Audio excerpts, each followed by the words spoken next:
On va jouer dès demain notre deuxième match contre les Pays-Bas, qui était un peu favori de cette poule. Je pense qu'ils sont champions d'Europe.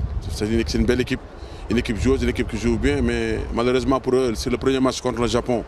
Ils ont perdu 3-0. Moi, je pense que j'ai bien regardé le match. Bon, peut-être aussi sur ce match, ils n'ont pas été bons, ça arrive au football, mais je pense que c'est une bonne équipe, une équipe joueuse, capable vraiment de faire des exploits. C'est une équipe très joueuse avec des joueurs de couloir très vifs, très rapides. Au milieu de terrain, ils ont un capitaine d'équipe qui joue devant la défense, qui est un joueur énorme, qui est capable, très fort dans la récupération, très fort dans l'utilisation. En défense, ils ont 3 bons joueurs dans l'axe. C'est bons relanceurs de ballon, des joueurs qui savent bien jouer au ballon. Moi, je pense que c'est une bonne équipe dans l'ensemble. C'est une bonne équipe, quoi. Il faut, ce qu'ils voient les Pays-Bas jouer, vous regardez presque l'Ajax ou le PSV Eindhoven. C'est des joueurs c'est un jeu un peu sur les côtés, bien fait, avec beaucoup de percussions sur les côtés, des joueurs qui percutent énormément sur les côtés, avec des centres venant de la gauche vers la droite. Mais je pense qu'on s'est bien entraîné pour ça, en tout cas on s'est bien préparé pour ça. Bon, je sais que la tâche ne sera pas facile, mais quand même on est conscient que si nous arrivons à jouer notre jeu, si nous respectons l'adversaire, mais si nous arrivons à jouer notre jeu et poser le ballon au sol, je pense que ça peut passer. Parce que nous, comme je dis, on respecte toutes les équipes, mais on a peur de personne. Nous avons les qualités pour gagner n'importe qui, parce qu'on a une équipe joueuse, on a des joueurs talentueux, on a des joueurs qui sont beaucoup progressés dans le haut niveau.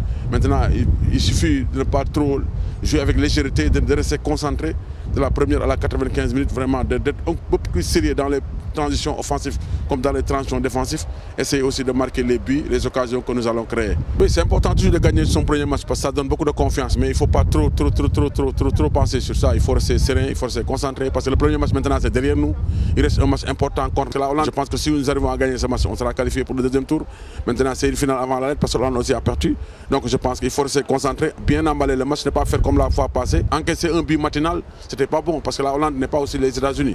Donc il faudra rester très concentré dès l'entame du match, être premier sur tous les ballons, gagner tous les duels, mettre de l'impact et de l'agressivité au milieu de terrain, être réaliste si les occasions seront là pour essayer de marquer et pour se libérer. Je pense que si on arrive à marquer très tôt, on peut avoir un autre match parce que ça sera beaucoup plus ouvert dans le match. C'est un peu très tôt pour juger, mais je pense que c'est un tournoi de grande envergure parce que la Coupe du Monde, ce n'est pas n'importe quelle équipe, c'est les meilleures nations qui se rencontrent.